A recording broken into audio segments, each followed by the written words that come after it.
fades when you are near. Your light breaks through our deepest fear. You make the broken heart rejoice. In you we find our voice. We lift you high above the skies. With every breath our praises rise. Your love, it never fades away. We worship you both night and day.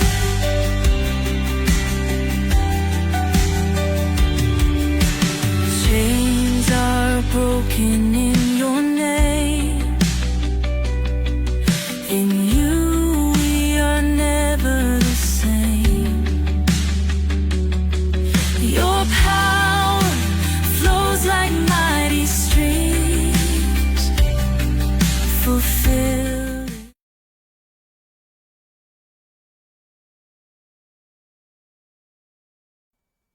Hello and welcome sa Russia TV mga kapatid, at meron tayong debate na magaganap ngayon between Baptist and Catholic mga kapatid.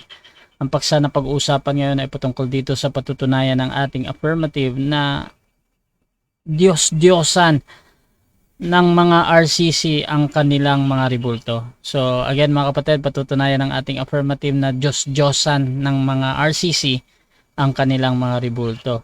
So affirmative dito si Pastor Rayan Fuentes ng Baptist. Negative naman si Brother Jando ng Roman Catholic.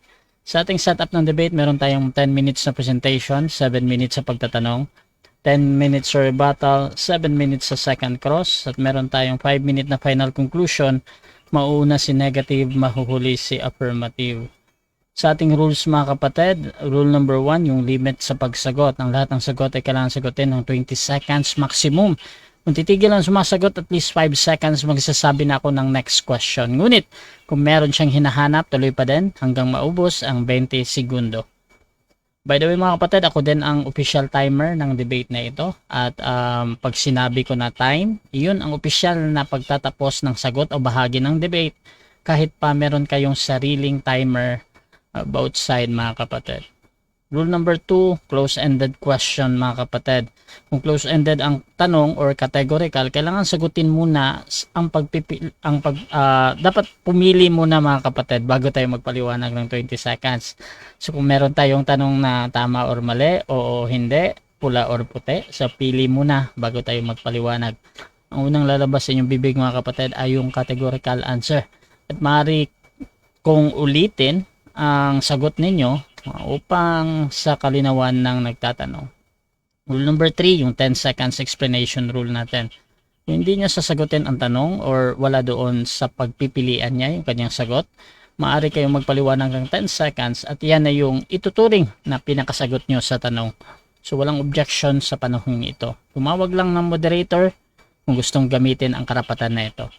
Rule number 4, sagutin ang tanong na naaayon sa tanong. So kung meron tayong tanong na sino, magbibigay kayo ng pangalan. Kung ang tanong ay saan mababasa, usually sa Bible yan. So we expect na magbibigay kayo ng talata mga kapatid. Ngunit merong mga sagot na wala, tinatanggap ko pa din yan as a valid answer. Rule number 5, sa first stand doon lang dapat magtanong sa inilatag ng katunggali. At sa unang cross-examination, kapag binanggit ng tinatanong na hindi ko pa nilatag yan moderator, yung automatic next question ko yan at sa rebuttal, maaari nang itanong ang lahat inilatag man o hindi inilatag. Rule number 6, ang debater na makakatanggap ng 2 warning sa akin ay may disiplina yan. So minus 1 minute sa time niya. Rule number 7, bawat objection isang beses lamang maaring magpaliwanag. So isang clarification lang din every question at no objection during final conclusion. Rule number 8, no insult about physical appearance. So hindi ko pinapayagang manlait physical, gaya ng hugis ng katawan at etc., kulay ng balat. So pinagbabawal ko din yung mga pagmumura na alam natin Ngunit meron akong pinapayagang mga salita gaya ng salitang demonyo, kulto, sinungaling, at iba pa mga kapatid ay pwedeng gamitin. Rule number 9, no challenge question. Ito yung mga tanong na kung mabasa ko or paano kung mabasa ko, talo ka na. So, hindi ko papayagang may tanong yan kahit pa sumang-ayon yung kabilang panig. Rule number 10, pinapayagan ko kayong magtanong ng mga sensitive na topics or paksa. Kabilang doon yung mga personal na buhay. Ngunit may karapatang itanggi ng sumasagot dahil doon sa nature ng question. Rule number 11, disconnection time limit. Kapag na-disconnect ang isang debater at hindi nagre-respond, may maximum na 7 minutes para makabalik. Rule number 12, bilang moderator, may kapangyarihan akong magtakda ng bagong rules. Kung ito lang naman ay kinakailangan. Ang aking pasya ay laging final and executory.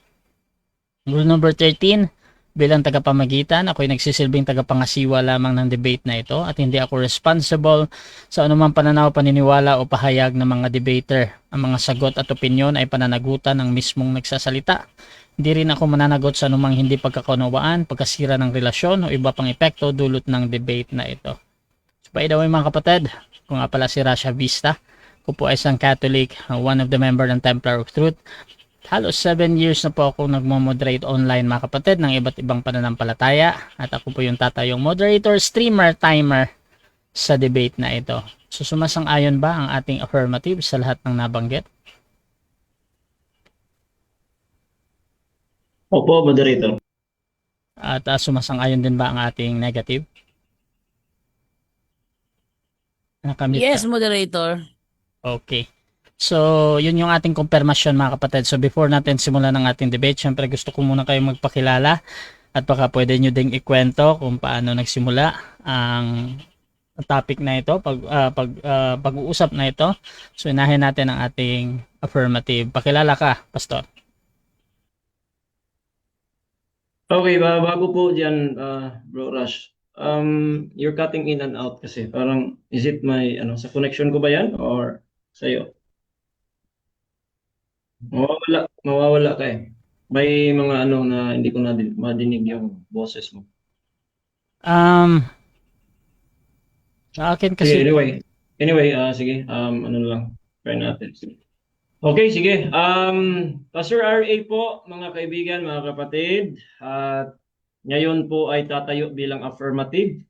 So, ang nangyari po, meron po tayong post patungkol po sa temang ito na kumbaga isa din pong friendly na hamon. At meron po tayong binanggit na mga pangalan, si Padre Darwin, si Wendell Talibong, saka si Brother Jared patungkol dito. But nag-message po sa atin si Bro Jando at ang nangyari po ay meron po siyang approval from Padre, and then minessage ko rin si Padre Darwin na siya po yung magiging tatayo as representative ng punto CFD Bohol, Team Maria para po sa temang ito. So kaya nagkasundo po kami na gagawin po ang pakikipag-usap na ito. So nawa po ay meron po tayong matutunan bawat panig. Gusto rin po namin matuto sa kay Bro Jando at sa lahat ng Team Maria sa temang ito. At actually, meron pa pong mga pag-uusap. And si Bro Jando din ay pwede rin nating harapin dahil siya naman po ay isa sa mga staff sa Punto por Punto, tsaka naging assistant na rin ni Padre dyan po sa gawain sa Valencia, Bohol. So, yan po mga kapatid. Again, ang aking pong dalangin ay sana po matuto po tayo sa gabing ito, bawat panig. And then, maluwalhati po ang pangalan ng Panginoong Hesukristo. Magandang gabi po. okay, yun yung ating affirmative, si Pastor Rayan Fuentes ng Baptist. At ako naman tayo sa tututol naman dito. Pakilala ka kapatid. Okay, sa mga hindi nakakilala sa akin, ako si Jando Alabado, former Seventh-day Adventist Evangelist. At ngayon ay nasa Simbahang Katoliko na. Tama sinabi ni Brother Rayan. Ito'y kanyang hamon kay Jared at aking tinanggap, no? So ito ay at nagtaka ako kasi for the first time humingi siya ng pahintulot kay Father Darwin, ilang beses na kami nagkabanggaan ni Rayan. Ngayon pa siya humingi ng pahintulot kay Father Darwin. Nagtaka nga ako dito. Pero si Father Darwin naman tumugon. Iniyagan naman si ako sa diskusyong ito. Si Rayan ang nagpaalam. Actually, hindi ako ang nagpaalam, si Rayan ang nagpaalam. Pumayag naman si Father Darwin, kaya ito natuloy yung debate ngayon. Kaya nga, nagtaka talaga ako Bakit for the first time sa mga banggang nangyari, ngayon pa siya humingi ng permiso kay Father Darwin? Okay? So, tuloy ng debate ngayon. At abangan po ninyo, ngayong darating na 18, may kadebate ulit ako. Si Pastor Ruben Cunyada yata yon. Abangan nyo yan, ngayong 18 yan. So, mga ilang araw lang, debate na naman ulit. Okay, Brother Rasha, go ahead. So yan din yung ating negative mga kapatid. Brother John Doe ng Roman Catholic Church. So simulan na natin ang ating debate. Diyan sa ating live mga kapatid, kung saan man kayo nanonood, please share yung ating live streaming ngayon mga kapatid. Lalong-lalo na sa Facebook mga kapatid. Pwede kayong mag-comment ng @highlights or @followers dahil automatic na magtatag ang inyong mga friends or mga kakilala mga kapatid dito sa ating live. So again, you can comment @highlights or @followers kung meron kayong ganyan. So dito mga kapatid, simulan na natin ang ating debate at bibigyan ko ng 10 minutes so ng pagpapahayag ng ating affirmative sa kanyang patutunayan na Diyos-Diyosan ng mga RCC ang kanilang mga ribulto. Pastor Rayan Fuentes ng Baptist, your time start now. Teka muna, moderator, share ko lang if I can share my screen para may presentation ako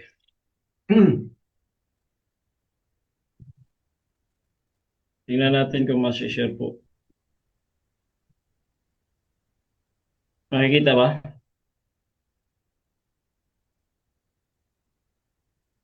Ano?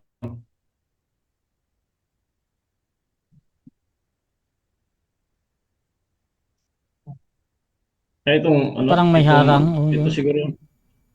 Teka, ano muna natin, parang mali yung pag-share ko Teka, saglit lang. Share tayo dito sa... Saan ba tayo? Dito siguro. Ito kaya? Yung desktop lang yung nakikita namin. Ayan. Try mo ulit. Yan, hindi pa rin? Meron pa ding harang sa taas. Parang merong block na harang. Yan. Nawala na yata. Meron siyang harang sa taas, bro. Parang... Yan, wala na. Yan. Yan na. Okay. Okay, Good. proceed, bro. 10 minutes. Okay. So, again, magandang gabi po mga kaibigan, mga kapatid. At ngayon po ay in 10 minutes ay patutunayan po natin na ang lahat ng rebulto ng RCC ay Diyos-Diyusan nila. Ayan. So, ang lahat ito po yung tema na huwag natin kalimutan na ang tema po ay lahat ng rebulto or graven images ng Roman Catholic Church. Diyos-Diyusan nila at hindi sa amin, hindi sa atin. And then, we have a scope of limitation. Tandaan po natin ito that we are not talking, hindi natin pinag-uusapan yung mga graven images ng other mga religions because they have also graven images. And then also we are not talking about if God forbids making graven images per se. Kasi tayo po ay naniniwala na hindi po bawal yung paggawa ng graven images, period. Okay? At dito natin makikita kung ano po yung katotohanan according to the Bible. Number 3 po ng scope of limitation natin pag-uusap na ito is we're not talking about the doctrines of the RCC about images alone. Hindi lamang po doktrina alone, kundi pati na rin yung practices. Kaya faith and practices po ito, mga kaibigan, mga kapatid. So this time ay tuloy natin, paano ba magkaroon ng Diyos-Diyosan ayon sa Biblia? Paano po ba? Dito po sa pinakasikat na ginagamit po ng mga against dito ay yung Exodus 20 verse number 3, which is yung Roman Catholic po, mga kaibigan, mga kapatid, ay naniniwala naman po sila sa 10 Commandments. Nakasulat po dito sa Exodus 20. So dito po, sa verse number 3, thou shalt have no other gods before me. Sa Tagalog po, huwag kang magkaroon ng ibang Diyos sa harapan ko.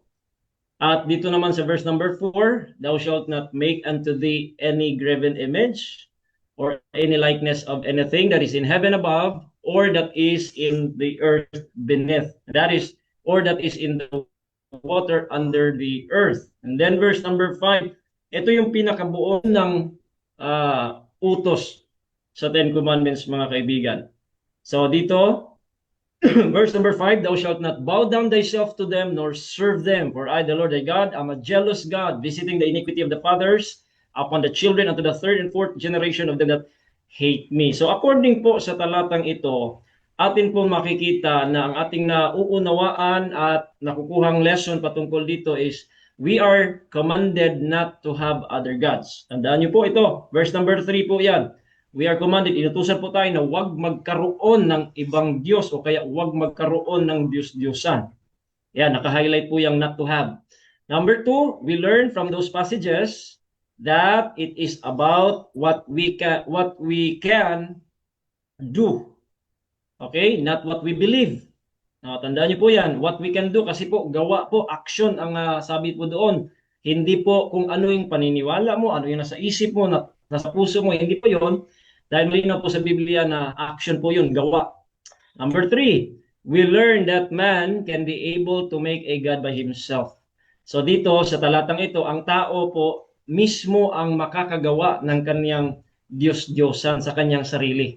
So siya po yung makakagawa ayon po sa talata kasi nga ang tao po ang inutos ng Diyos dito. And then we learn how to make a God or other God, Diyos-Diyosan. How? Paano? Doon po sa verse number 4 at saka sa verse number 5. So number 5, ang ating na learn dito is we are told that it is a general image or general, pagkasabi po is general, hindi po specific. Again, no, hindi po yan specific kasi po ang sabi po sa talata, anything. And as a matter of fact, binigyan po tayo ng paraan kung paano po is number 1, to make a graven image, to bow down to it, verse number 5, and then to serve it. Huwag kang gagawa, tapos huwag mong yuyukuan, and then huwag mong pagsisilbihan. Yan po yung nakasulat. Even sa Douay Rheims version na siyang translation ng Latin Vulgate na official Latin version or Bible ng Roman Catholic Church, mababasa po natin dyan, verse number 3, thou shalt not have strange gods before me. And then, thou shalt not make to thyself a graven thing, nor the likeness of anything. Napakalinaw po. That is in heaven above or in the earth beneath, nor of those things that are in the waters under the earth. And then verse number 5, thou shalt not adore them. Adore po ang ginamit, pero bow down po ito. Then, nor serve them. Yan po yung pinaka-bawal. Okay, now, so naniniwala po tayo sa kasabihang not all idols are images and not all images are idols. Totoo po yun. Dahil meron po mga idols na hindi naman images pero idols. Sa New Testament po, yung mga kasalanan, magiging idol mo. And then, even yung tao, pwede mong gawing idol siya. Pero, not all images are idols. Hindi rin po lahat ng mga imahe ay mga Diyos-Diyosan. Pero ito po, mga kapatid, all images, lahat ng mga images na yinuyukuran at pinagsilsilbihan ay Diyos-Diyosan. Yan po ang pinakamalinaw, mga kaibigan. So ngayon, the question are, una, gumagawa ba ng larawang inanyuan o graven images ang mga RCC? Yes. Ayan o. Yan po yung mga, ang daming klase-klaseng graven images, and then image pa, marami po. Number 2, yinuyukuran ba nila ito? Pinagsisilbihan ba nila ito? According po sa inyong nakikita, hindi po nasa loob ng puso ninyo o nasa isip. According po sa inyong nakikita, ginagawa po yan. Pinagsisilbihan at inuyukuran po yung mga graven images, imahe, ribulto. So ngayon, yan, pinaglilingkuran. Ayan po yung paglilingkod. No? Pag susunog ng insenso, binubuhat, lahat ng paglilingkod, ginagawa po yan according po sa nakikita dahil dyan po tayo galing, mga kaibigan. So guilty po, ayon po sa Exodo 23 hanggang 5, guilty po, mga kaibigan. Kaya napatunayan po natin agad dahil hindi bawal ang paggawa ng imahe at ribulto dahil ang bawal ay paggawa ng larawang inanyuan, ribulto, imahe, yuyukuan ito at pagsilbihan. Isang utos po yan, huwag mo nating putulin. Na ito po mga palusot, una, Diyos-Diyosan ang binawal na gawin sa Exodo 24 and 5. Hindi po Diyos-Diyosan dahil ang nakasulat, pagkakaroon po ng Diyos-Diyosan verse 3, pero sa 4 and 5 kung paano magkakaroon ng Diyos-Diyosan. Kung paano, magkaiba po yung 4 and 5, paano. Pero sa verse number 3, paano magkaroon. Pero ito po, paano gumawa. Paanong magiging Diyos-Diyosan ng isang ima at tribulto. Kaya ang verse number 3 hanggang 4 and 5, yan po isang utos. So dito po sa, ayan o, nakikita po natin, thou shalt not make and then any likeness.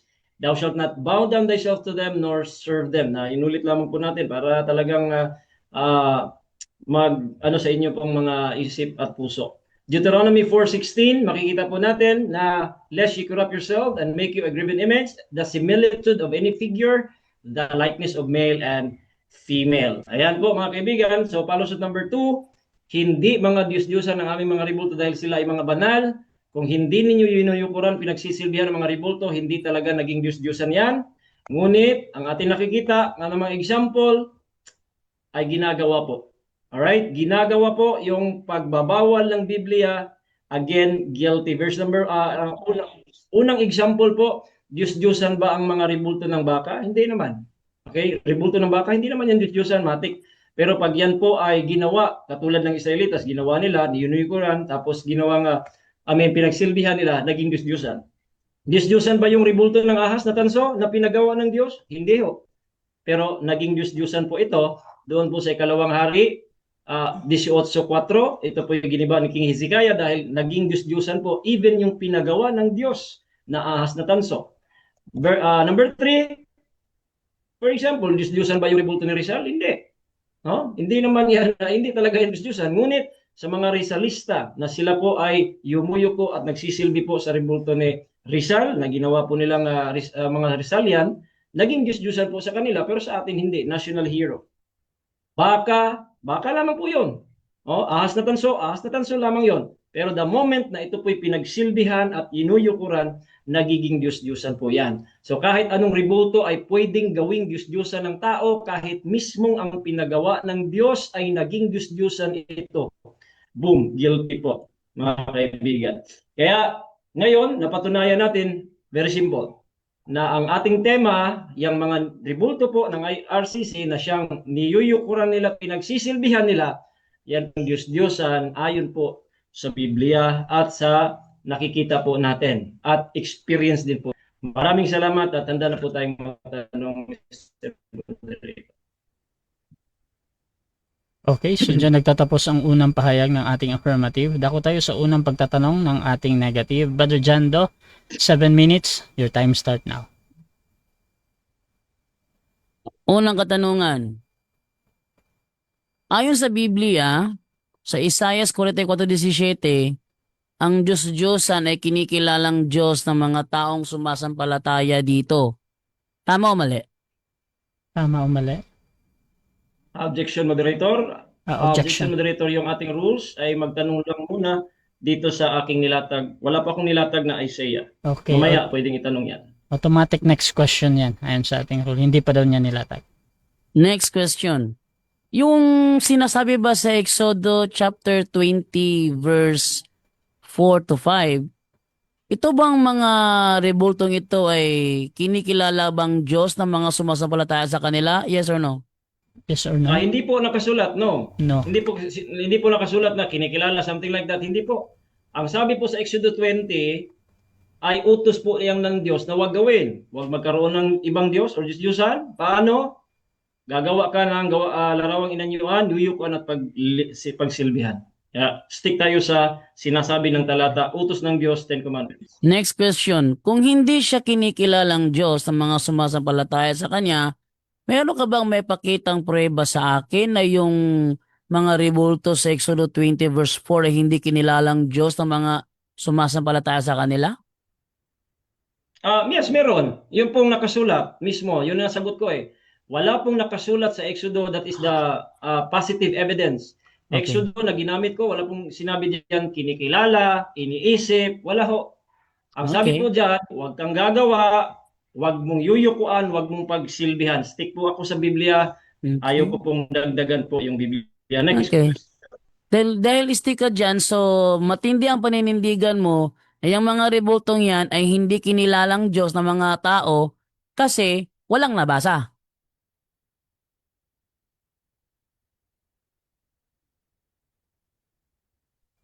Sinong, ano, stop tayo muna, Bro Ras, parang, sinong ano dito? Um, Ay, sa akin. Sa Bro, akin pala. Pastor Ray? Stop tayo muna, wala akong nadinig. Sa aking internet yata, ang ano, Ah, dito pala, may lumabas sa akin na screen eh. okay, so, Unstable. pero, Pakiulit na lang. pero ito, eh, okay. Paulit na lang, Sige, Brother Jando. Sige, ibig mo bang sabihin bilang Pastor Baptist, naninindigan ka talaga na yang mga rebulto sa Exodo 20 verse 4 ay hindi kinilalang Diyos dahil wala kang nabasa? Okay. Yes, of course. Yes. Natural. Dahil ang nabasa po, yun yung ating paniniwalaan yung nabasa. Ang nabasa po, that is not sa side ng tao, kinikilala ba o hindi, that is not what the Bible is saying. Yan po ay utos ng Diyos para sa mga tao. Kaya wag mong ipasok yung side ng tao dyan kasi po utos Next ng question. Diyos yan. Next question. Na wag gawin. Next question. Okay. Next. Yang mga rebulto na sinabi sa mga Israelita sa Exodo 20, yan ba yung mga rebulto ng Katoliko o hindi? Sagot? Okay, lahat po, hindi. Lahat, Hindi. hindi po sa Katoliko lamang, lahat. Kasi po, ang sabi po dyan, anything. Sa inyo man o kanino man, ang sabi po dyan, anything. Kung alam mo po, nasa presentation ko kanina, general po yung anything, that is not specific. Kaya kasama po kayo dyan. Kasama kayo. Okay. Next question. Next question. Sinasabi mo kasama kami dyan. Meron ka bang pruweba na sa panahong sinabi yan may Katoliko na? Okay, wala po akong pruweba Wala. na may Katoliko na. Pero po ang tema po, kayo po'y gumagawa. Hindi po kayo, kahit hindi kayo nag-exist dyan, actually, 10 commandments nyo yan. Kaya ibig sabihin, may ginagawa kayo, may niyuyukuan at pinagsilbihan, pasok kayo dyan. Kasi po, lahat po yan ay Next question. under po 20 sa utos na seconds. yan. Okay, next question. Sabi mo 10 commandments namin yan. Meron ka bang ebidensya na Katoliko ang binigyan dyan? Okay. Again, wala po, Wala. dahil yan po'y para sa lahat. Ang sabi ko, 10 commandments ninyo, kayo po mismo naniniwala sa 10 commandments. Hindi ko po sinabi na ibinigay sa inyo kasi wala pa kayo dyan. Tayong lahat wala pa. Pero since nasa Biblia yan, kailangan mong sundin yan dyan do. Huwag mong sabing, hindi yan para sa inyo, para sa ating lahat. At kayo po Next ay guilty question. according to our 20 perspective. Next seconds. question. Next question. Ang tema mo, rebulto ng Katoliko ay Diyos-Diyosan namin. Meron ka bang may naipakita sa stand mo na dokumento Katoliko na may turo kaming Diyos namin ang aming rebulto? O wala? Okay, wala po, Wala. dahil hindi po turo ng Katoliko. Ang sabi po sa Biblia, yung ginagawa. Kaya makinig kang mabuti, yung ginagawa, kayo ay gumagawa, yumuyok ko at paglilingkod. Hindi ho ito usapang turo. Nasa aking scope of limitation yon. Kaya dapat nakinig ka sana. Next question. Next Wave question. ko na, moderator. Okay. So, dyan nagtatapos mga kapatid ang unang pagtatanong ng ating negative sa affirmative. So, dako tayo sa negative presentation pero bago yan, shoutout muna sa ating nasa live mga kapatid kay Jess Mans, Brighta sa CFD, Anything Gani. Shoutout din kay Aguila MJ, nagsayaw-sayaw. Akala niya hindi masagot. Shoutout din kay Rafi Cabales, kasabot na si Jando, hahaha nonsense naman. Bro, Gym Channel, wala barabata bay na ang sagot, parang hindi pastor. At shoutout din mga kapatid kay Finn Vlor, kawawa si Jando. Jeff, Bonjuk, Anything Gani, boom. Shoutout din kay Carl Rabatosa, Anything nga.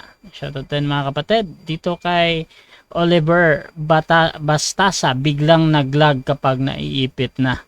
Shoutout din mga kapatid dito kay Carlito Roca, butata si Jando paminaw lagi sa pangutana aron makasabot kag klaro sa pangutana.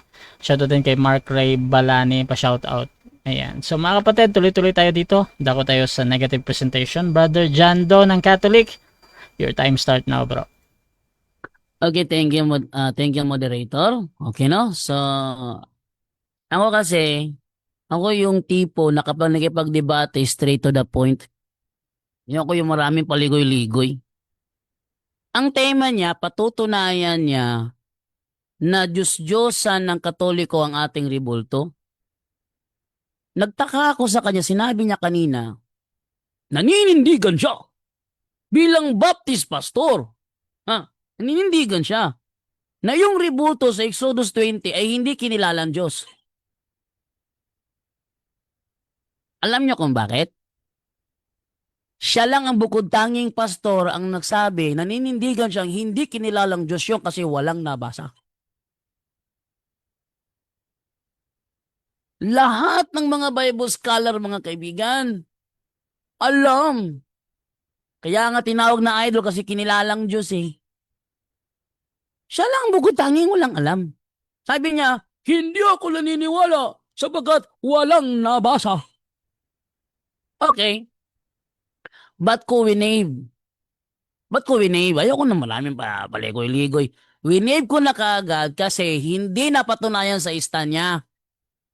Ang nakita natin sa istanya, bintang. Diba? Kung baga, hinatulan tayo batay sa kanyang nakita. Ang tanong, anong katuruan ni Kristo batay sa mga nakita? Ating basahin ng sinabi ni Kristo sa Mateo 7:24. Etong sabi ni Kristo. Ha? Ating basahin sa Mateo 7:24. Etong pagkakasabi dito. Kaya, ang sinumang, one pala yun, one pala yun. 1:7:24 ang sabi ni Kristo. Sabi niya, huwag kayong humusga ayon lang sa nakikita ninyo. Kaya nga nagpakita siya ng maraming picture kasi yun ang kanyang nakita. Huwag kayong humusga ayon lang sa nakikita ninyo. Kundi humusga kayo ayon sa nararapat. Kung babasahin natin yan sa magandang balita Biblia, ang sabi diyan, ayon sa matuwid na pamantayan. Ano ang pamantayan? Patungkol sa ating aral, yung ating opisyal na turo.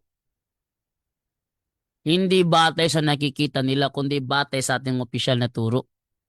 Ngayon, may naipakita ba siyang Catholic document na sinasabing Diyos natin ang ating rebulto? Wala siyang naipakita, mga kaibigan. Walang naipakita. Pero ako, subukan ko dito na magpakita ng isang dokumento. Isang dokumento na magbabasura ng kanyang claim. Okay? Ating babasahin yung nasa natin sa CCC 2132. Meron ba akong kopya nung CCC 2132? Double check ko nga kung meron akong kopya nung nung CCC 2132 kasi baka kasi wala akong kopya. Mahirap na, no? Double check ko muna kung meron ba akong kopya nun. Okay. Ano ang sabi sa CCC 2132 based sa official na katuruan ng Simbahang Katoliko? Ang sabi ganito, no? The Christian veneration of images is not contrary to the first commandment which prescribes idols. Indeed, the honor rendered to an image passes to its prototype. And whoever venerates an image venerates the person portrayed in it. The honor paid to sacred images is a respectful veneration, not the adoration due to God alone. Nabasa niya doon sa Exodus 20, ang Diyos nagsiselos. Bakit nagsiselos ang Diyos? Kasi may ibang kinikilalang Diyos. Yun. Kaya nga huwag kayong magkakaroon ng ibang Diyos sa harap ko eh. Kasi yung larawan mismong ginawa, kinilalang Diyos yun ng mga mananampalataya. Basahin natin. Ito ay nasa Isaias 44. Ako na lang gagamit ng talata. Isaias 44:17. Anong sabi dito? Ang sabi dito, ang natirang kahoy ginawa niyang Diyos, kanyang Diyos. na kanyang niluluhuran at sinasamba. Dumadalangin siya sa rebulto, iligtas mo ako sapagkat ikaw ang aking Diyos.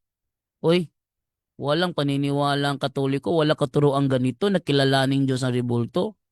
Ngayon, kung babasahin natin yan sa verse 20 sa Contemporary English Version, anong sabi dito? Sa verse 20, how can anyone be stupid enough to trust something that can be burned to ashes? To trust something that can be burned to ashes? Sa madaling salita, yung rebulto pala na nasa Exodus 20, pinagkakatiwalaan. Bakit? Kasi kung kikilalanin mo ang Diyos, magtitiwala ka. Diba? How can anyone be stupid enough to trust something that can be burned to ashes? Ang tanong, ang mga Katoliko ba nagtitiwala sa rebulto? Ba hindi. Walang katuruan ng Katoliko yung magtiwala sa rebulto. Next, no one can save themselves like that. Don't they realize that the idols yung nasa pisel. Yung Hebrew word doon, pisel. Pag sinabing pisel, idol. Ha? Kaya nga, pag sinamba mo yung idol, ang tawag yan, idolatria. Bakit? Latria eh. Latria ginamit eh. Idolatria. Yung ang ating pagbigay galang sa mga sagradong imahe. Latria ba tawag doon? Di latria, dulya yun. Kumbaga, iconodolya. Icon kasi yung icon eh. Iconodolya. Ito namang pinagbabawal, idolatria. Nilalatria ang idol. Ang idol, nilalatria. Kaya nga pisel eh. Yung pisel pala, nilalatria.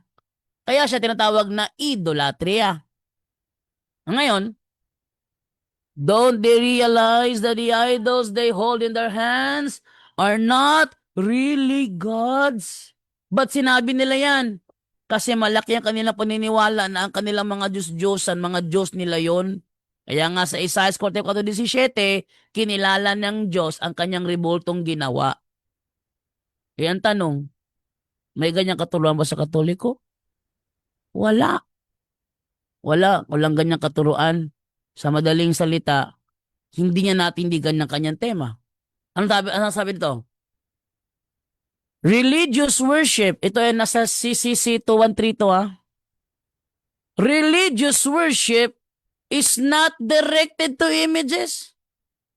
Not directed to images. Ano sa sayo pinagsisilbihan? Religious worship is not directed to images in themselves, considered as mere things, but under the distinctive aspect as images, leading us unto God incarnate. The movement toward the image, yung pinignan nyo, yung may mga nagagana ng insenso, yung may mga nakayuko doon sa imahe. The movement toward the image does not terminate in it as image. Pero yung nasa Exodus 20, terminated as image.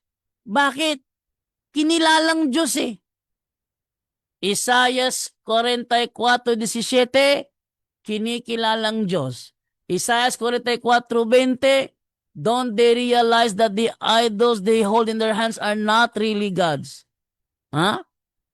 The movement toward the image does not terminate in it as image, but tends toward that whose image it is. Ngayon, pagalang lang pala, hindi pala kinikilala. Yung nasa Exodus 20, huwag kang gumawa para sambahin. Di naman namin sinasamba bilang Diyos, tributo namin. Sa madaling salita, ang tema niya, bintang. Walang natindigan kasi na bintang lang. Okay, thank you.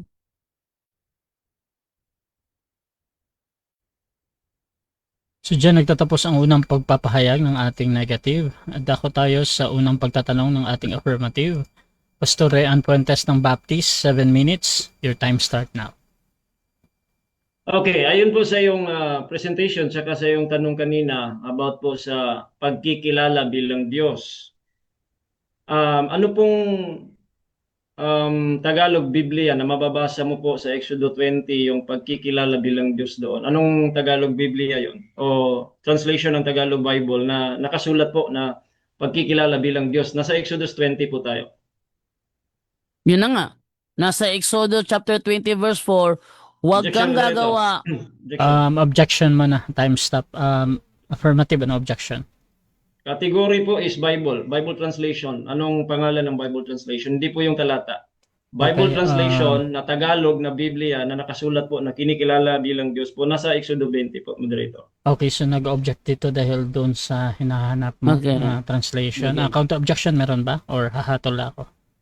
10 seconds, moderator. Okay, so gagamit dito ng 10 seconds ang ating negative proceed. Okay, 10 seconds. Kasi yung Exodus 20, hindi siya salungat doon sa Isaiah 44:17 na kinikilalang Diyos sa mga rebulto. Next question. Next question. Okay, be honest, na nakasulat ba sa Exodo 23 hanggang 5 na yung salitang kinikilala bilang Diyos? Nakasulat o wala?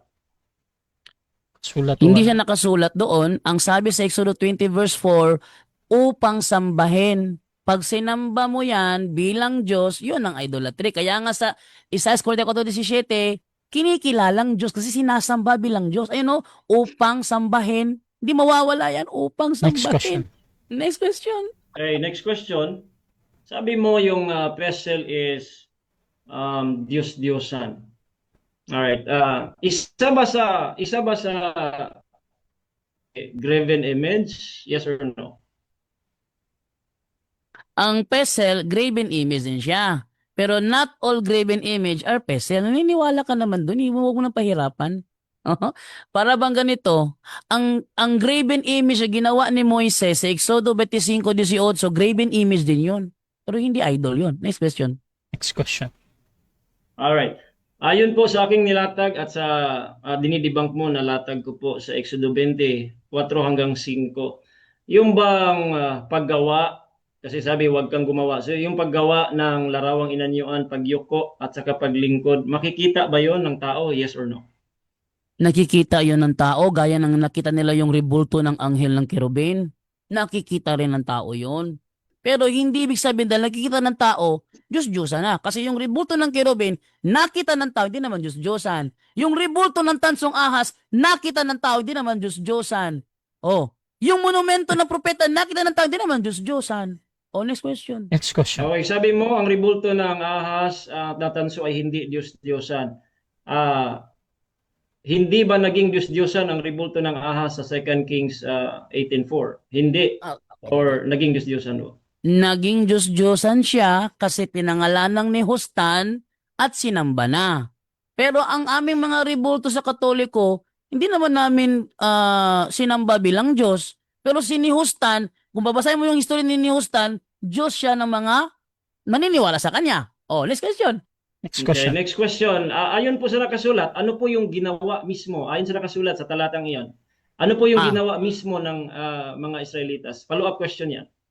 Pinangalanang ni Hustan. Una, pinangalanang ni Hustan. Pangalawa, inalayan ng bulaklak. Yung kanilang pag-alin ng bulaklak kasi ginawa na nilang Diyos-Diyosan, pinangalanang ni Hustan. Wala naman kaming ganyang turo. Kaya pasensya ka na, hindi umubra. Next question. Next question. Okay, so yung pag-aalay ng bulaklak para sa iyo paglilingkod, yes or no? No, hindi paglilingkod yon. Bakit? Hindi naman namin kinikilalang Diyos. Samantalang yung tansong ahas kinilala ng Diyos. Kaya nga pinangalan ni Hustan eh. Sa amin din namin ginawa yan. Kaya no ang sagot ko dyan. Next question. Next question. Alright. Ayon sa talata, huwag kang gumawa ng larawang inanyuan. Yung RCC ba gumagawa, yes or no? Yes, gumagawa ang RCC gaya ng gumawa si Moises. Gaya ng gumawa si Moises. Gumawa si Moises, gumawa rin ng RCC. May problema ba doon? Gaya ni Moises, gumawa siya, gumawa rin kami. Oh, di pareho kami ni Moises. Next question. Next question. Number 2, verse number 5, huwag niyong yuyukuan sila at pagsilbihan sila. Number 1, niyuyukuan ba ng RCC ang kanilang mga rebulto, yes or no? No? No. No? Hindi namin niyuyukuan. ginagalang. Samantalang yung pagyuko kasi diyan, fallacy of equivocation 'yan. Rian, hindi mo alam? You are doing fallacy of equivocation. Oh, hoy! Fallacy na, nagfallacy na. Next question. Okay. So, yung pong ginawa po doon sa mga Israelitas ay yan po ay sinisindihan po nila ayon sa talata. Hindi po inalayan ng bulaklak, sinisindihan. Tanong, yun bang mga ribulto po ninyo sinisindihan ng insenso at saka kandila? Yes or no? No. No. Kasi hindi pareho ang ginagawa ng mga Israelitas kay ni Hustan sa ginagawa ng Katoliko. Kapag pinareho mo yan, magkaiba ang meaning, fallacy of equivocation yan, Berean. Next question. Next question. Okay, next question. May oras pa ba, Bro Ras? 1 minute and 30 seconds. Okay, ipakita ko muna po ito. Nakaano ba? Oh, naglo-loading pa. Loading pa. Okay, nakita mo naman siguro kanina kasi ipapakita ko pa mamaya, Bro Jando. Yung bang nakita po ninyo kanina? Ito nakita na siguro. Ito po ba, Bro Jando? Ayan, ito bang nasa picture dito? Lumuluhod ba yan na mga yan? Lumuluhod ba sila at nagsisindi ba yan ng insenso? Yan yata ay picture ni Pope Francis, saka sa baba may mga Katoliko na lumuluhod sa amin, nakikita namin, at nagsisindi ng insenso. Ito ba ay nagsisindi ng insenso at yumuyuko? No. Yes or no? Yes, yumuyuko sila, pero not the same as sa ginagawa ng mga pagano ng mga Israelita. Kasi, yung mga rebultong yan, hindi naman kinikilalang Diyos, samantalang sinihustan kinilalang Diyos. Next question. Next question. Okay, ito pa, itong picture na ito, yumuyuko, lumuluhod ba yan o hindi? Para sa'yo. Wala akong Wala nakita, bro. kaming nakikita, bro. Ha? Sorry. Kawawa ka naman, yung referensya mo, may diferensya. Sayang. Nakita na eh. Sige Wala, Wala dito, bro. Wala kaming Okay, nakita, sayang. Question. Sige po. Diferensyang referensya mo. Ayan. Time. Time na. Time! Okay. Alright. So, dyan nagtatapos mga kapatid ang first stage ng ating debate. So, Pero, shoutout muna mga kapatid sa ating nasa live. Wala talaga kaming nakikita doon, Pastor Ray, ha? Shoutout kay James Pamugas. Sabi niya inconsistent. Sabi ni Gerald De La Torre kung boxing pa ni knockout na unta si Jando. Shoutout din kay Carlito Rocab. Walay dag-anan si Jando. Sigig palusot pero gisat gihapon. Shoutout din mga kapatid kay James Pugas, kay Jeffrey Maniquez. Yung mga sagot mo, bro Jando, alam mo ipit ka na eh, wala ka na sa point mo eh. Shoutout din mga kapatid dito kay Aljun Butalid. Pag pareho ang ginawa, gagawing magkaiba ang meaning. Sana all. Shoutout din mga kapatid kay Jenny Rose, kay Darling Ismail Special Child, at hayo kadib kala ko ubra ka Jando, sipyat man kawa kakabalo sa imo. Shoutout din mga kapatid kay Carl Frederick Repazosola Rebotazo. Ay nakita kami sa live, bro. Ayan. So mga kapatid, tuloy tayo. Dako tayo sa ating rebuttal. Pastor Ray, mag-share screen ka ulit. opo bro, naka-share screen siya, pero nakikita, hindi. Meron siyang parang ano, bro, nakaharang na black na Ang lira to. Okay. sige, try mo ulit. Diferensya. Hindi, wag ka muna mag bro dyan. How about that? Meron talaga siyang harang sa gilid, bro, pero merong portion na nakikita, pero meron siyang parang harang na color black or gray something. Ano to? For example, ito, nakaharang siya. Nakaharangan lahat. Yan, merong harang sa taas at sa gilid. Okay lang? Sige. Okay lang. So, sige bro. 10 minutes bro sa rebuttal. Story. Okay, so mga kaibigan, mga kapatid, una sa lahat, isa-isay natin po yung kaniyang sinasabi pong palusot. Ano po? Una sa lahat, sa kanyang presentation, ang pesel po daw ay Diyos-Diyosan. Kasi nadinig ko na yan. Ilang ulit na nating debate ito, hindi pa rin makakaintindi po itong mga CFD na ito. Okay, so tinanong natin, isa ba sa mga meaning ng pesel is graven image? Sabi na, yes. Ayan. Ngayon, tinatanong po natin kung meron ba siyang nababasang kinikilalang Diyos po doon sa Exodo 20. Anong translation ng Tagalog? Sabi niya, 10 seconds. Kasi po, may nakasulat ba? Wala po no, pero hindi raw ito salungat sa ibang talata, sabi niya. So that means mga kaibigan, malinaw po na palusot na lang po ang ating nadidinig. Ano? So ngayon ay sinabi pa natin na tinatanong po natin na again, ang sabi po niya bintang daw yung ating bintang. Anong bintang? Sabi ko po, ginagawa ba yung paggawa, pagyuko at pagsilbi sa mga ribulto. Nakikita ba 'yon o hindi? Sabi niya nakikita. Pinakita natin. Ang RCC ba gumagawa? Sabi niya yes. Ang RCC ba ay yumuyuko o lumuluhod? Sabi niya no. Pero nung pinakita natin, ito ba yumuyuko? Sabi niya yes, yumuyuko pero hindi parehas sa iba kasi kinikalang Diyos. Mga kaibigan, dito pala makikita po ninyo na wala nang nakasulat sa Exodus 20 na kinikilala mo ba o pinaniniwalaan mo ba o hindi, wala hong nakasulat doon. The fact po kasi yung paniwala, nasa isip at isipan mo at puso mo, ang Diyos po nakakita noon. Pero ang malinaw po sa talata, sila po'y gumagawa ng larawang inanyuan, ang sabi pa sa ating presentation, kaanyo ng babae at lalaki po, mga kaibigan.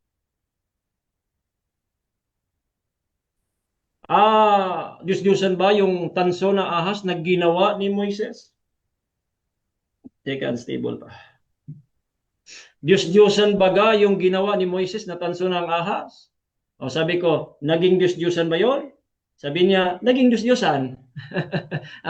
Bakit mga kaibigan? Sa presentation ko, pwedeng gumawa ng Diyos-Diyosan ang tao. Paano? Ayon sa talata, gagawa ka ng larawang inanyuan, yuyukuan mo at pagsisilbihan mo yon. O ito ba ay nag-iinsenso? Ito ba ay sinisindihan niyo ba ng insenso? Nag-aalay ba kayo ng bulaklak? Yes, pero hindi raw yung isang insenso, no. Pero yung pag-aalay ng bulaklak kanina, sabi niya yes, pero iba daw sa iba mga tao kasi kinikilalang Diyos. Mga kaibigan, wala nga sa talata yun. Kinikilala mo ba o hindi? Kasi gusto mo magpalusot niyan eh. Hindi ka makakalusot kasi sa Exodo 20 kasi action. Ang sabi pa, ano pang ibang palusot? Wala kaming dokumentong ganyan. Wala kaming turo. Regardless sa turo po ninyo kasi wala namang kriminal na aamin eh.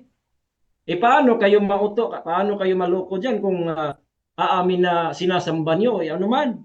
Kaya nga wala sa dokumento kasi ayon yung aminin yan. Pero nakikita naman natin, na-experience nga natin, galing tayo dyan eh. O ngayon, nakita ng ating mga mata yan. Sabi niya, wag daw base sa nakikita. Ay, mali pong context po yun. Hindi po yun yung context patungkol sa ribulto. Ang context po yun, yung paghatol sa tao. Hahatulan mo na impyerno yung tao, kaya masama yung tao. Base sa nakikita, ay hindi po pwede yun. Pero hahatulan mo ang tao base sa talata sa Biblia na salita ng Diyos na siya'y gumagawa ng larawang inanyuan, yuyukuan niya at pinagsisilbihan niya. Ang hatol na yun, galing sa Diyos yun, hindi yun galing sa tao na nakikita mo lang. Ang nakikita mo ay ginamit mo ng salita ng Diyos, guilty nga eh. Sabi dyan, dyan do, guilty eh. Kahit anong palusot mo dyan, ay hindi naman namin kinikilalang Diyos, wala naman kaming aral. Ang sabi ng Biblia, wag gagawa, gumagawa kayo. Umaamin ka. Nagpapalusot ka na hindi kayo yumuyukot lumuluhod. Pero nakikita natin yumuyukot lumuluhod. Sino kayang Katoliko na tawag nito? Kakampi sa iyo? Sasabihan mong hindi lumuluhod?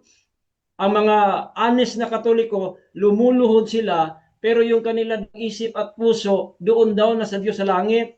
Aaminin nila yan. Ngayon lang ako nakadinig ng isang CFD na nagsasabing hindi daw yumuyuko. Pero nung pinakita ng picture, sabi niya, yes, yumuyuko yan. Pero hindi naman yan parehas sa kanila dahil kinikilalang Diyos. Yan ba yung mga sulido ninyong sulido ninyo na palusot? Ngayon, ano pa yung mga palusot niya dito? Yung pagkikilala pa rin, doon pa rin sa ibang talata. Wala nga yun doon, mga kaibigan. Kasi nga gustong magpalusot ng mga tao dito. Pero dito sa Exodo 20 ay hindi po. Again, kayo po ay naniniwala ng Ten Commandments. Kaya yan po ginagamit natin para sa inyo, hindi po para sa amin. Kasi nga, again, sabi mo, para sa sagot mo, gumagawa naman si Moises eh. Parehas kami ni Moises gumagawa. Ang tanong, hindi nga mali yung paggawa per se, period. Ang mali po, yung ginagawa mo, tapos pagsisilbihan mo at yuyukuan, yun yung mali para sa ano ninyo. Kaya kung parehas kayo ni Moises na gumagawa, parehas ba kayo ni Moises na yumuyuko at nagsisilbi po sa rebulto? Pakita mo sa akin, isang talata, magkatoliko ako. Si Moises, yumuyuko at lumuluhod doon sa rebulto na kanyang ginawa. Tingnan natin mga kaibigan. Kasi po, yung rebulto ng kerubim po mga kaibigan, hindi po yan parehas sa rebulto ng Romano Katoliko at sa may ibang mga pagano dahil yung dalawang kerubim na yan, meron po yung literal na presence ng Diyos sa gitna na doon makipagtagbo si Moises kaya merong Ark of the Covenant. Hindi naman Ark of the Covenant ginagawa po ninyo. Ano po yung nakasulat po dyan? Yan po presentation natin, Diyos-Diyosan ba yung mga rebulto ng baka, ng ahas na tanso? Hindi nga Diyos-Diyosan eh. Pero pagka yuyukuan mo yan at pagsisilbihan, magiging Diyos-Diyosan mo yan. Yung bang baka, Diyos-Diyosan, hindi naman yun. Tapos, sabi pa natin, anything. Tatanungin natin yan ito mamaya kasi sabi niya, specific eh. Pero sabi sa talata, anything. Bakit po anything mga kaibigan? Kahit sa kanyang Douay Rheims version, nakasulat po anything, kahit ano. Kahit ano. Kaya para po sa inyo, para po sa aming pagmamahal sa inyo, kasi po sa Revelation 21:8, pupunta kayong impyerno lahat ng mga idolaters. Pupunta po dyan. Aming pagmamahal po sa inyo, ito tatanungin kita mamaya, kung okay ba sa inyo, didinggin ba kayo ng Diyos kung kayo po ay yumuyuko, manalangin kayo, sasamba kayo na walang mga rebulto? Didinggin ba kayo ng Diyos? Kasi kung wala, bakit hindi nyo maiwan-iwan yung kasalanan na yan? Ang linaw-linaw po, nakikita po natin, na-experience natin yan mga kaibigan.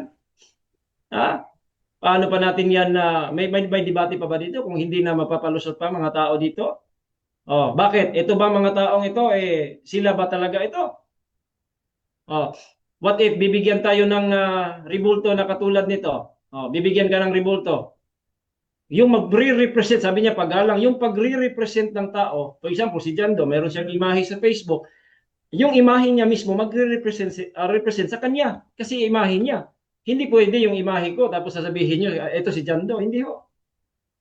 For example, bibigyan tayo ng ganitong imahe. Payag kayo? Ganyang imahe. Papayag ba kayo kung ganyan ang imahe natin? Sino ba ito? Hindi lang makikita, may harang eh.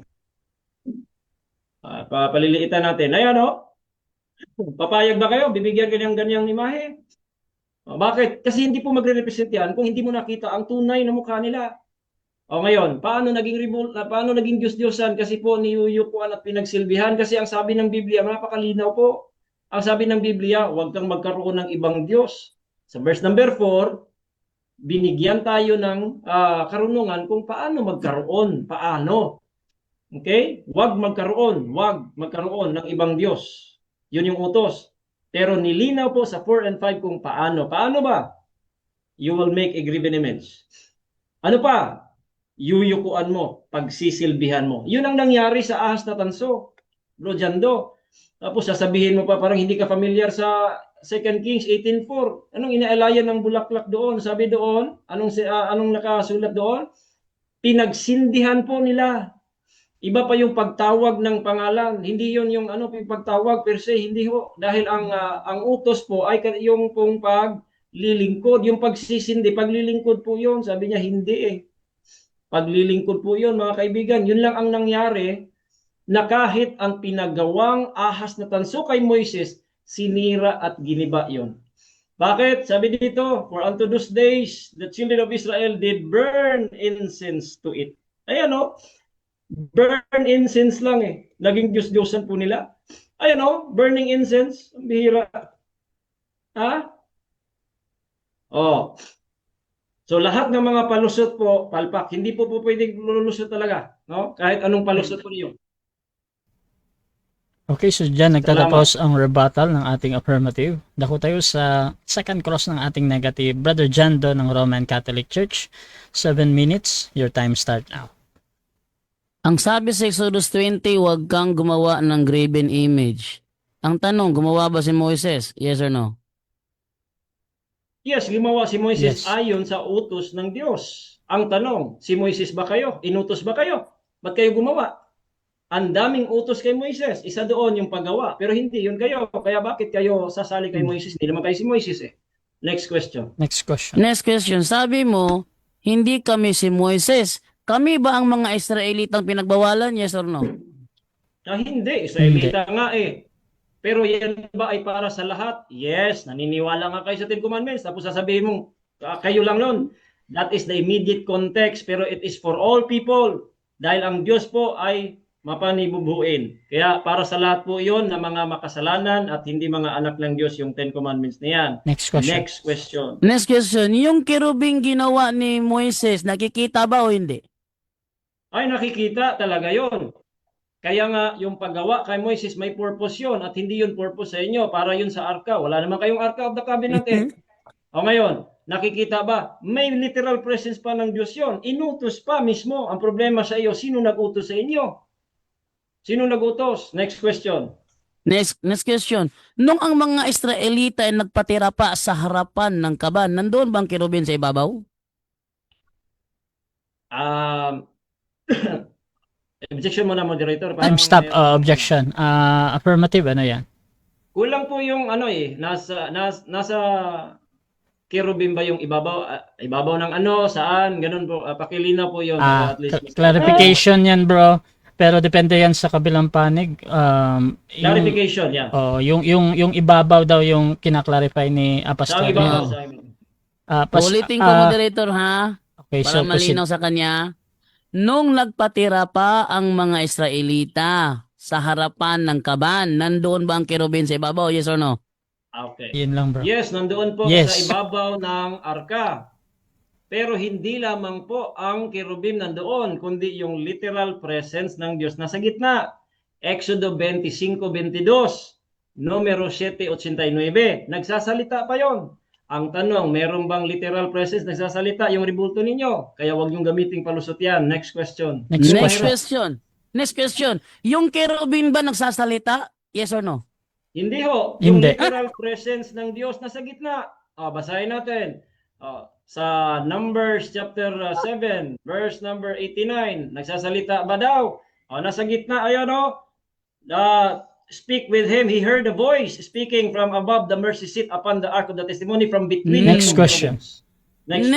Next question. Yung tansong ahas ba nung yun ba tumingala ba doon yung mga nakagat ng ahas nung panahon sa tansong ahas? Tumingala ba sa doon? Yes or no? Yes po, yung iba hindi. Yes, tumingala sila. Natural. Kasi po, yun po yung purpose. Pero ang tanong kasi doon, bakit naging Diyos-Diyosan? Pinagawa pa ng Diyos, naging Diyos-Diyosan eh. Paanong paraan? Sinisindihan, pinaglilingkuran. Katulad sa inyo, pinagsisindihan po, pinaglilingkuran. Next question. Next Next question. question. Yung tansong ahas pinangalanan ni Hustan at sangayon ka doon. Yung aming baribulto pinangalanan, yes or no? Yes, pinangalanan. Daming Yes. pangalan eh. Black Nazarene, Santo Niño, ano pa? Sige. Immaculate Conception, si Maria. Maraming tawag eh. Parehas po ka, tinawag po niyo. Maria, Cristo, ano pa? Black Nazarene. Okay. Maraming tawag. Parehas lang talaga kayo. Next question. Sabi mo Mahirap. sabi mo pinangalanan. Ano ang ipinangalan namin sa imahe ni Maria? Okay, ang pinangalan, Maria. Uy, Pinangalanan niyo Objection, Maria. moderator. Time stop. Objection negative, ano? Maliwanag ang tanong ko. Sabi niya pinangalanan daw namin ang rebulto. Ang tanong ko, kung pinangalanan, ano ang ipinangalan namin sa imahe ni Maria? Okay. Sabihin ng Maria kasi yung Maria, pangalan yun ng nilarawanan. Okay. Sabi niya, ang larawan mismo ang pinangalanan. So ang tanong ngayon, ano ang ipinangalan namin sa larawan ni Maria? Okay. I think nag-object ka doon sa pagsagot. Pastor kasi- Ray, Kasi mo nang sagot niya Okay, eh. okay na. Pa. Pastor Ray, auto objection or Yes, pahatol natin? alam mo po, moderator, ang tanong ano, tapos sinagot ko yun. Kaya kailangan kong tapusin yun. Okay, so judgment ng moderator, again, ang importante sa akin yung tanong lang naman, ang tanong dito ay ano daw yung pangalan.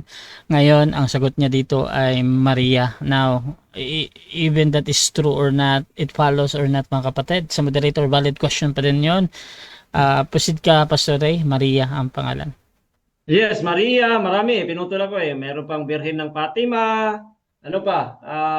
Ang dami eh. Dito pa sa Birhen sa Rigla. Marami pong katawagan mga kaibigan. Kaya nasagot ko po yung moderator. Next question yung mahirap talaga. Next question. Next question. Sabi mo, hindi kinilalang Diyos yung nasa Exodus 20. Sabi ni Charles John Ellicott, Bible scholar ng Protestante, sabi niya, while in the rest of the ancient world there was scarcely a single nation of or tribe which did not make it to itself images of the gods. Sangayon ka ba sa sinabi ng Bible scholar na yun ay images of gods? Yes or no? Hindi ho. Hindi. Hindi po ako sangayon sa lahat dahil ang aming reference po, ang aming standard Biblia. Wala po sa Exodus dyan na sinabi pong kinikilala, something like that, kinikilala o kaya pinaniniwalaan. Wala po. Paggawa ang sabi, huwag kang gumawa, Okay. huwag kang yuyoko, huwag mong pagsilbihan. Next. Mali ang sinasabi mo. Next question. Next Next question. question. Isa pang Protestant Bible scholar na si Albert Barnes ang nagsabi. Sabi niya, as the first commandment forbids the worship of any false god. Sangayon ka ba sa sinabi niya na false god na tinutukoy sa Exodus 20 verse 4? Yes or no? No po sa No. 4, pero yes sa 3. Kasi sa 3 po yung gods, nakikita po yun, masusulat po yun, 3. Kaya 3, 4, and 5, isang utos yun. Sa 3, false god, kasi nga, gods, maliit eh. Diyos-Diyosan ngayon, wag magkaroon. Pero paano magkaroon? Nasa 4 and 5. Next question. Okay. Next question. Nakakadalawang Bible scholar na ako. Pangatlong Bible scholar, si Matthew Paul naman. Sabi naman niya, yung nasa verse 4 na rebulto on or in the earth. Yung or in the earth. As of man, beasts and creeping things which the Egyptians and other Gentiles worship as gods. Sang-ayon ka ba sa sinabi niya na yung palang nasa lupa na imahe is worship as gods? Sang-ayon ka o tutol ka? Sang-ayon po ako doon po Sang-ayon. sa may statement po niya na doon po sa, ano yun? Pagano ba yun? Diba? Worship as gods po yun na kaniyang sinasabi nasa Teka, muna. Ano itong parang umiiyak? Paki-mute nga yan, moderator. Wala sa Time stop pa na. Bro Jando, nadidistract yung ating sumasagot sa Pasensya lang kayo. No, Nag-i-enjoy lang ako. pa-mute na lang bro Morning po. kung maggaganyan. So, kasi nadidistract. Yung sumasagot, Pastor Ray, 20 seconds again bro. Proceed bro. Sang-ayon. Yeah, sang-ayon po ako sa buong ano niya, pero hindi po sa kanyang interpretasyon. Kasi po, yan po ay kanyang komentaryo, pero ayon sa Biblia, ang binawal po doon, Jando, wag gumawa kayo, wag yumuyuko o wag yuyukuran nyo, wag pagsilbihan, pinagsilbihan nyo, regardless sa mga sinasabi ng scholar na yan. Next question. Next question. Last 1 minute. Sabi mo, sumasang-ayon ka na worship as gods. Ang tanong, yung aming rebulto sa Katoliko, wini-worship ba namin as gods? Yes or no? Again, yes sa Yes. atin pong nakikita. Kasi po, ayon sa talata, gumagawa kayo, niyuyukuan ninyo, pero yung sinasabi ng scholar, yung mga paganong hintil daw. Kaya nga hindi nga kayo sinasabi niya. Pero sa Biblia po ay malinaw, gumagawa kayo, yumuyuko, paglilingkod. Kaya in that sense, yes. Next question. Sabi mo, yes. Meron ka bang may pakita sa amin na Catholic document na turo namin na aming kinikilalang Diyos ang aming rebulto? O wala kang may pakita? Wala po. Dahil hindi po patungkol sa Teka, pambihira talaga.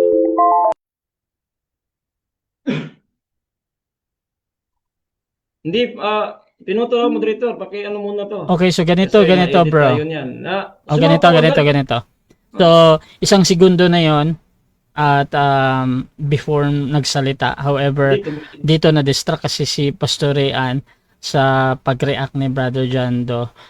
Pastor Ray, tutuloy mo pa ba yung sagot mo? Yes, Ituloy niya muna ito. 1 second. Ituloy niya 1 second. Ay, wait lang Brother Tuloy Jando. ko po, Brother Sige, Jando. proceed bro. Okay. Tuloy ko po. Hindi kasi tumutukoy sa Time, dokumento time, ninyo time. kasi wala Ah. nang criminal Time na. Patungkol Time po na, yan sa time na law. bro, time na bro. Ay, time na. Okay mga kapatid, so dyan nagtatapos ang ating second cross. So dako tayo sa ating rebuttal, pero bago yan, shoutout muna sa ating nasa live kay Jace Draven. Obvious na talo, di ba? Obvious yan. Shoutout din kay Fiel. Dito din mga kapatid kay Nestor Pastore, nganong nakipag-debate man ka anang tawhana, mura manag mana sa wala man na sa tono. Shoutout din mga kapatid dito kay Ralph, ganyan talaga pag wala na, dinadaan na lang sa di pwedeng banggitin. Shoutout din mga kapatid kay James Pamugas sa Kadugay, parehas na poses si Jando o Jared. Hindi pwede mga kapatid, hindi ko talaga binabasa ng buo yung mga salita nyo kasi medyo hindi siya pinapahintulutan, no? Lalo na sa David Dula, Apasorean, ay ito din, wala din, hindi din po pwedeng banggitin.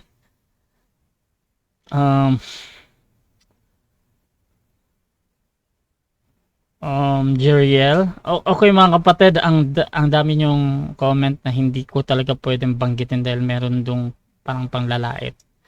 So mga kapatid, tuloy-tuloy tayo dito at dako tayo sa ating rebuttal. Brother Jando, your time start now. Okay, mga kaibigan, ako'y tuwang-tuwa at na-enjoy ako kasi binawi niya lahat. Binawi niya lahat. Yung mga tanong niya sa akin, tinanong ko sa kanya, pareho kami ng sagot. Sabi niya, bawal ipagawa ang rebulto ayon sa Exodo 20. Katoliko, gumawa ba Katoliko? Sabi ko, gumawa. Tumalakpak ka. Tinanong ko sa kanya, sabi bawal gumawa. Gumawa ba si Moises? Sabi niya, gumawa. Pareho. Pareho gumawa. Pero gusto ko ipakita ito sa inyo, ano? Kasi, kung gumamit siya ng fallacy of equivocation, ginamitan ko rin siya sa akin pagtatanong sa kanya. Ano ba itong fallacy of equivocation? Ito na. Ito tayo sa Ayan o. Using a term with more than one meaning in a statement without specifying which meaning is intended. Ang fallacy of equivocation ay isang uri ng lohikal na kamalian kung saan iisang salita ang ginagamit sa magkakaibang kahulugan. Magkakaibang kahulugan. Isang salita. Ano ang nilaro niya? Ano ang ginamit niya ng ng fallacy of equivocation?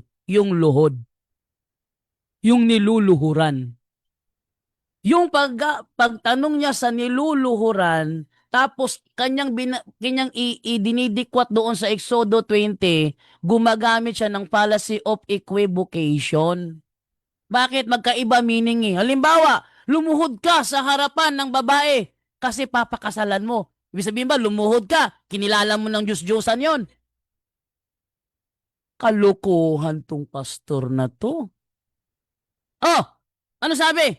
Iisang salita ang ginagamit sa magkakaibang kahulugan sa loob ng argumento. Kaya nagmumukang lohikal ang konklusyon kahit hindi ito valid. Sa madaling salita, pareho ang salita. Ano yon? Yung niluluhuran. Diba? Gumawa ba kayo? Pareho ang salita, pero hindi pareho ang ibig sabihin. At ginagamit ito para makapanlin lang sa debate. Para makapanlin lang.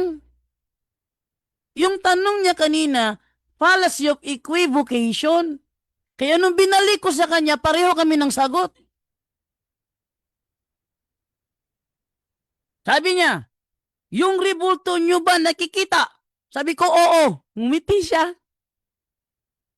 Tinanong ko siya, yung ginawa ba ni Moses nakikita? Sabi niya, oo, nakikita. Sabi niya, ang mga Katoliko daw, yumuyuko. Tinanong ko siya, nang magpatira pa ang mga Israelita sa harapan ng kaban, nandun bang kirubin sa ibabaw? Sabi niya, yes. Pareho. Pareho. Pero ang sabi niya kanina, regardless daw kung ano ang nasa utak ng tao.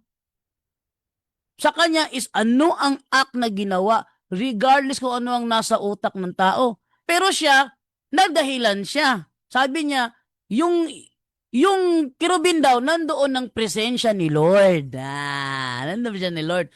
Regardless din kung nandoon. Regardless din. Ang tanong, yung act, tingnan nyo ha, strategy yung ginamit niya, ginamit ko sa kanya, pareho kami ng sagot. Paano kaya makakapatindig itong taong ito? Pareho kami ng sagot. Nung yung ginawa ang tansong ahas, ang tanong, yung mga tao ba tumingala doon? Sabi niya, o yung iba tumingala, yung iba hindi. Anong nangyari sa mga hindi tumingala? Namatay. Kasi na-poison sa ahas. Yung tumingala, anong nangyari sa tumingala? Naligtas sa poison ng ahas. Mga tanong. Sabi niya, pero ginawa nilang Diyos-Diyosan. Bakit? Pinangalanan ni Hustan. Tanong ko sa kanya, yung aming rebulto ba, aming pinangalanan? Sabi niya, pinangalanan nyo. O sige, ano ang ipinangalan, ang aming binigay na pangalan sa rebulto ni Maria? Sabi niya, Maria. Mali! Bago pa ginawa ng rebulto, may Maria na. May pangalang Maria na. Bago pa ginawa ng rebulto, may Fatima na. Ano ba naman to? Ibig sabihin, nauna ibigay ang pangalan sa kinauukulan bago ginawa ng imahe. Ibig sabihin, ang imahe hindi pinangalanan. Yung may-ari ng pangalan ang ginawa ng imahe. Oh. Yung may-ari ng pangalan ang ginawa ng imahe. Hindi ang imahe ang pinangalanan. Tingnan nyo. Wawa itong pastor na to eh.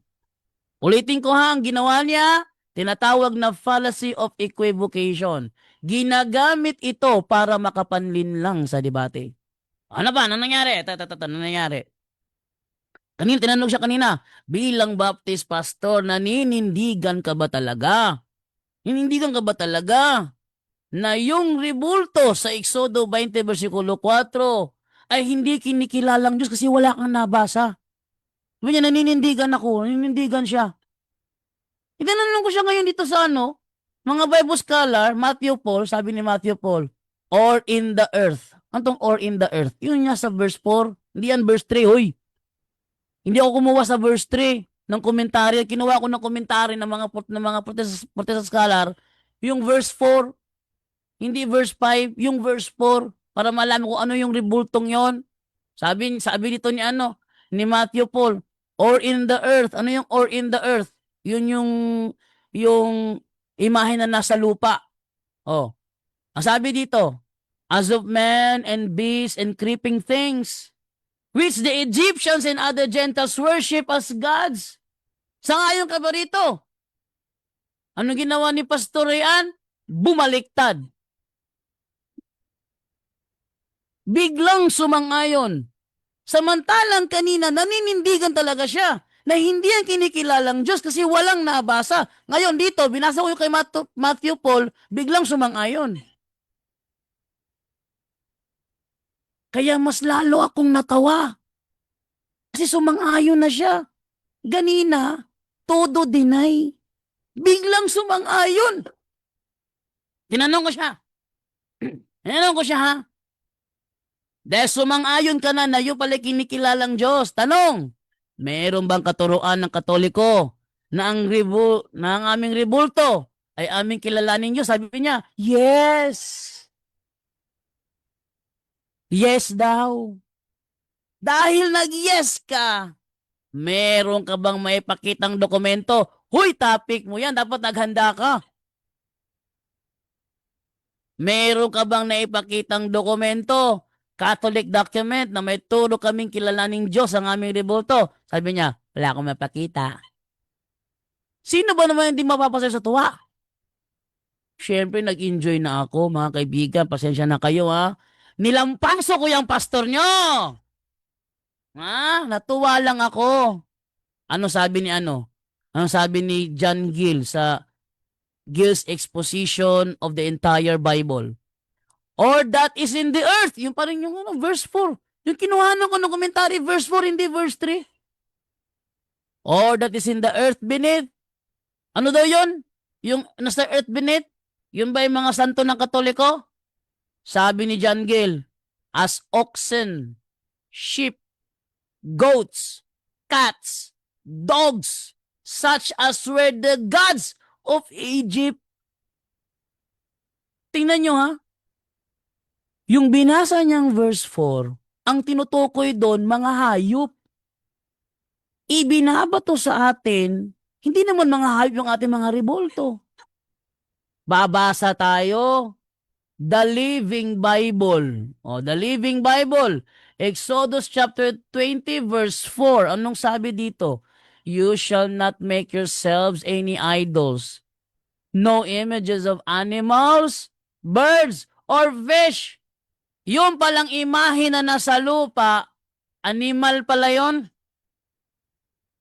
Yun namang imahe na nasa hangin, birds pala yon.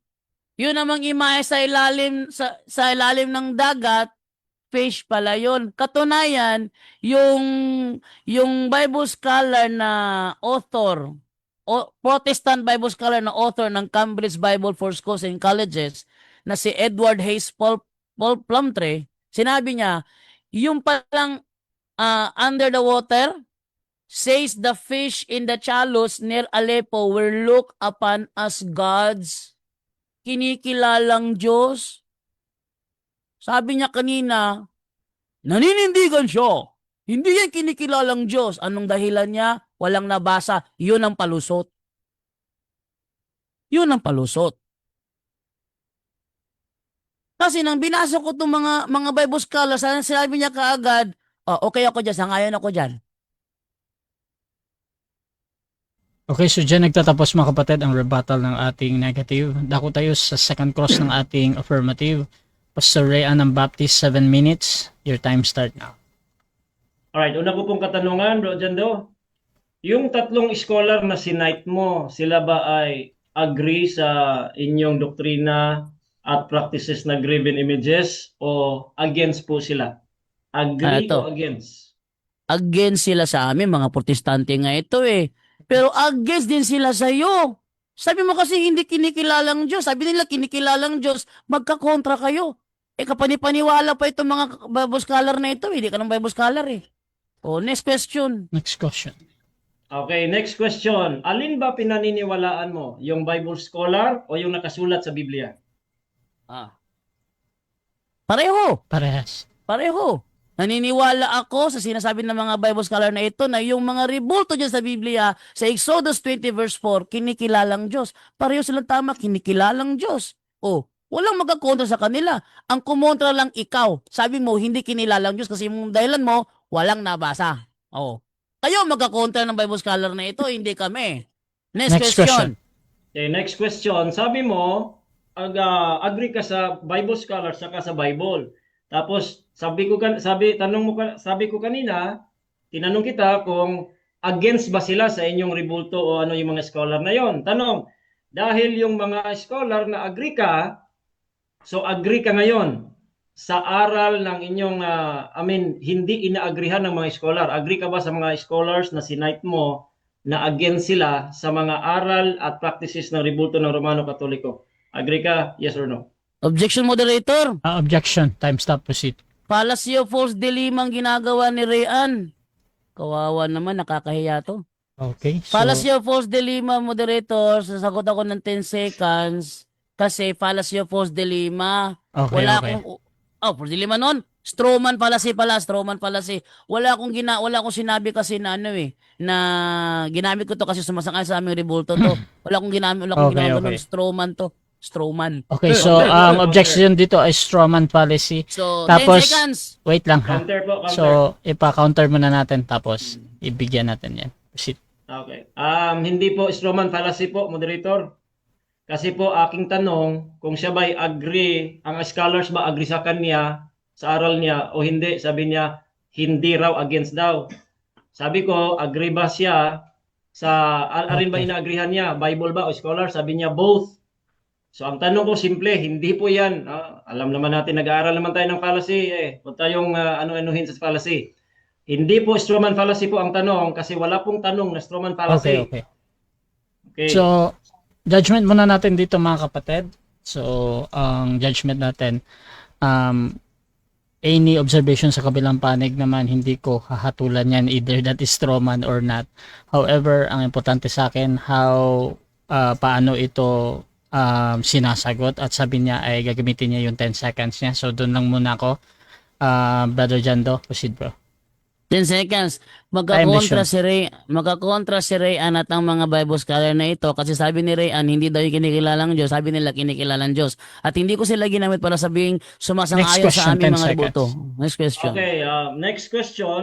Alin po ang nakasulat sa Exodo 23 hanggang 5, Bro Jando? Documents o action? Alin po doon yung nabasa sa Biblia mismo? Objection Mayor, hindi ko magiging sa tanong niya. Ano yun? Documents o? Paulit na lang, paulit. Sige. Ulitin natin. Time stop. Okay.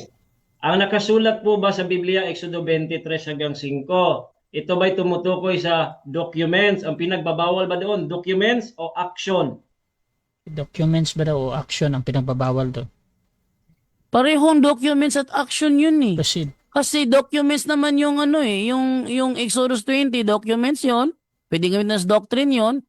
Meron din silang action. So pareho yung documents and action. Pero hindi nga tugma sa amin yan eh. Kasi hindi naman mga hayop ang aming mga rebulto eh. Hayop at tinutukoy dyan, sabi ng mga Bible scholar, mga hayop yan no. Oxen, question. sheep, goats, cats, dogs. Next question. Next question. Ayon po sa aking latag, Deuteronomy chapter 4 verse 16. Nasusulat ba doon the image or similitude of male and female sa Douay Rheims version? Nasusulat ba doon similitude of male and female? Nasusulat hindi. Nasusulat similitude. Pero yun ay hindi naman, wala sa aming mga simbahan. Yun ay tumutukoy kay Diana, kay Astaroth. Wala naman kaming Diana at Astaroth sa aming simbahan. Kaya nga ang tawag dyan, fallacy of equivocation. Fallacy of equivocation mo, Pastor. Fallacy of equivocation. Next question. Next question. Okay, next question po. Yun bang inyong Santo Niño tsaka Maria na tinatawag na rebulto, similitude of male and female ba? Yes or no? No! No. Hindi. Hindi similitude kasi yung nasa Deuteronomy 4:16, mga Diyos-Diyosan yon. Hindi nagpapakilala sa mga tunay na being. Samantalang yung sa amin, totoo. Totoong may Santo Niño, totoong may Maria. Wala namang Dayan, wala namang Astaroth na totoo. Kaya mga peke, kaya hindi similitude yun. Peke yan nasa Deuteronomy, tunay yung nasa amin. Next question. Next question. Ano pong ibig sabihin ng similitude? Pareho. Similitude. Pareho. Ibig sabihin, yun, Diyos-Diyosan yun, sa amin hindi talaga pareho. Kaya hindi similitude. Next question. Next question. Okay, kung pareho ang iyong kahulugan ng similitude, so meron ba kayong mga rebulto na kapareho sa babae at lalaki? Meron, wala? Wala kaming rebulto na kapareho kay Diana, kapareho kay Astaroth, kapareho kay Kamos, kay Moloch. Wala kaming ganung rebulto. Next question. Next question. Okay. Yung rebulto po na inyong mga santos, like for example kay ano yun, yung bata, si Pedro Calungsod, si Santo Niño, Maria, yan ba'y babae o lalaki? Yes or no? Hindi yan babae, hindi rin yan lalaki, mga rebulto nga eh. Samantalang yung kay Astaroth, yun ay mga rebultong peke kasi hindi naman yung mga totoong tao eh. Si San Pedro Calungsod, totoong tao. Si Astaroth, hindi. Si Maria, totoong tao. Si Diana, hindi. Kaya hindi talaga pareho. Huwag mong parehuin. Fallacy of equivocation ginagawa mo. Fallacy of equivocation yan. Next Rian. question. Okay, tanong. Ano po ang ibig sabihin na nakasulat sa Exodus 20 verse 4 and 5 o verse 4 sa Douay Rheims? Ano ibig sabihin ng salitang anything? Anything na Diyos-Diyosan. Sabi nga ni Matthew Paul dito, ni Matthew Paul, ito ay kinikilala ng mga Gentiles as worship as gods. Oxen, sheep, goats, cats, dogs. Sabi ng The Living Bible, animals, birds, or fish. So hindi talaga pareho. Hindi talaga pareho. Kung parehuin yan. Next Alright. question. Last Alright. 1 minute and 20 seconds. Okay, yun bang yinuyukuan, yung mababasa letra por letra sa inyong Bible, Biblia namin? Yung mababasa, ang yinuyukuan ba doon sa arka ay yung arka o yung cherubim? Yung mababasa letra por letra na yumuyuko saan? Sa arka o sa cherubims? Pareho.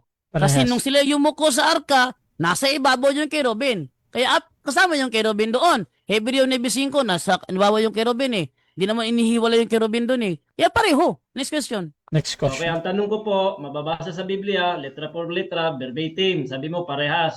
Anong talata na yung mga Israelitas yumuyo po sa cherubims? Anong talata yun? Nasa Josue 7:6 na yung mga Israelita nagpatira pa sa harapan ng kaban. Sinabing kaban, Hebreo 9:5 nandoon ang kerubin sa ibabaw. Hindi mo isang talata lang. Mayroong cross reference sa Hebreo 9:5 nandoon ang kerubin. Kaya huwag mo paghiwalayin yan. Huwag ka mag-focus sa isang talata lang. May ikalawang talata na papatunay. Oh. Next Oh, question. next question. Next question. Yun pong arka ay may literal presence ng Diyos, nagsasalit na po doon sa gitna ng cherubim. Tanong, yung mga ribulto po Objection, ninyo, moderator. Time. Objection mo na. Proceed, bro. Sabi niya, regardless daw sa ano, pinaniniwalaan eh. Hindi ko tatanggapin tanong na yan kasi sabi niya, regardless sa pinaniniwalaan. Hindi Okay. ko tatanggapin tanong na yan. Regardless daw eh, sabi niya kanina eh. Ba't niya gagamit yan? Doon siya sa act siya mag-focus sa act. Okay, so nag-object ka sa word na regardless. Pastor Ray, meron ka bang counter objection or hahatol na ako? wala lang. Tanong lang po, moderator, wala namang kung sinabing regardless. Yun lang, sa tanong ko, wala akong sinabing regardless sa tanong. Kasi iba yung tanong ko eh. Wala namang regardless. Okay. So ganito muna mga kapatid. Paulit nga muna yung tanong Pastor Ray. Pero again, ang natitirang oras dito ay 2 segundo na lang para sumagot yung ating kabilang panig. So Pastor Ray, paulit ng tanong. Ang tanong ko lang po, kung mayroon bang literal presence of God yung kanilang mga ribulto. Kasi yun nasa Okay, so arka eh. okay, so meron ba daw presence Meron, of wala God? lang. Bro Jando, pipili ka ba yes or no or mag 10 seconds ka? Mag 10 seconds ako. Proceed, bro. Sabi niya kasi kanina, regardless kung ano pinaniniwalaan. Time. 7 minutes time. Okay, so dyan nagtatapos mga kapatid ang ating second stage ng ating debate. So shoutout mo na sa ating nasa live. Sabi dito ni Richard Lipon, hahaha, gipet. Shoutout din kay Lloyd Ganson, kaluoy ni Mo Fuentes. Shoutout din mga kapatid kay Aguila MJ. Sarap na pagkaipit, hahaha. Shoutout din kay Jeril Torre, ayaw suko Jando. Shoutout din kay Jeremiah Tanyeza, katawa pa Jando, ipit na pod. Shoutout din kay Erwin Ali Abiliana, ayay. At kay Jerry De La Torre, shoutout din kay Lloyd, kay Ganzon, luya ni Puentes. Hindi pwedeng banggitin to. Ito na naman, ang daming comment na merong yung mga bad words, no? So mga kapatid, dako tayo sa final conclusion. Tama na dito si Brother Jando bilang negatibo na ang Diyos-Diyosan ng mga RCC ang kanilang mga ribulto. Bilang negative Jando ng Catholic. Your time start now. Okay, sabi niya kanina, wala daw strawman sa tanong. May strawman.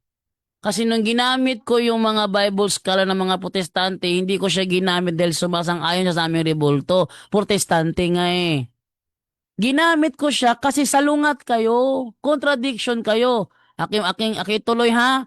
Sabi dito ni Matthew Paul's commentary, or in the earth as of man and beast and creeping things which the Egyptians and other Gentiles worship as gods. Kinikilala palang Diyos eh. Sabi ni Albert Barnes, as the first commandment forbid the worship of any false god. Kinikilalang Diyos. Sabi naman ni Charles John Ellicott, while in the rest of the ancient world there was a scarcely a single nation or tribe which did not make itself images of the gods.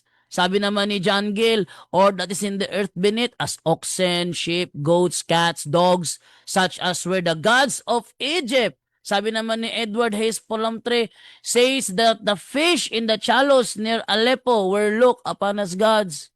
Ginamit ko sila i-contradict doon sa Stanley Fuentes na hindi daw kinikilalang Diyos kasi walang nabasa. Ang tanong niya, sang-ayon ba sila sa rebulton yung Katoliko? Sang-ayon? Strawman nga eh. Di-deny pa Strawman nga eh. Meron ba akong binanggit na sila sumasang-ayon sa aming rebulto? Ba't niya tinanong yun? Kung hindi strawman yon. Strawman nga eh. Di-deny ka pa walang strawman sa tanong. Ba't mo ako tatanungin yan? Kung sang-ayon ba sila sa aming rebulto? May binanggit ba ako? Ginamit ko ito kasi sang-ayon sa aming rebulto. Sinabi ko ba yun kanina? Wala. Protestante nga eh, di against sa aming rebulto. Pero against di siya sa iyo. Ibig sabihin, yung sinabi mo, private interpretation. Private interpretation. Bakit? Hindi daw kinikilalang Diyos. Anong palusot? Walang nabasa. Pero ang Bible scholar protestante, sumasang-ayon, kinikilalang Diyos yun. Sabi niya, ay hindi. Walang nabasa. Tapos ang tanong sa akin, sang-ayon ba sila sa rebulto nyo? Strawman fallacy yan. Ano ka ba? Alam mo yung fallacy.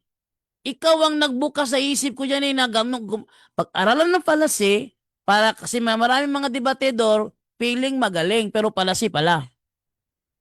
Ikaw ang nag-ano sa akin yan, Pwente, bigay ng idea pag-aralan ng fallacy. Wala ro fallacy. Yung equivocation, niluluhuran ba ninyo? Gumawa ba kayo? Equivocation nga. Bakit? Tinanong ko sa kanya, sumang-ayon din lahat. Pareho kaming sagot. Eto, panakamatindi.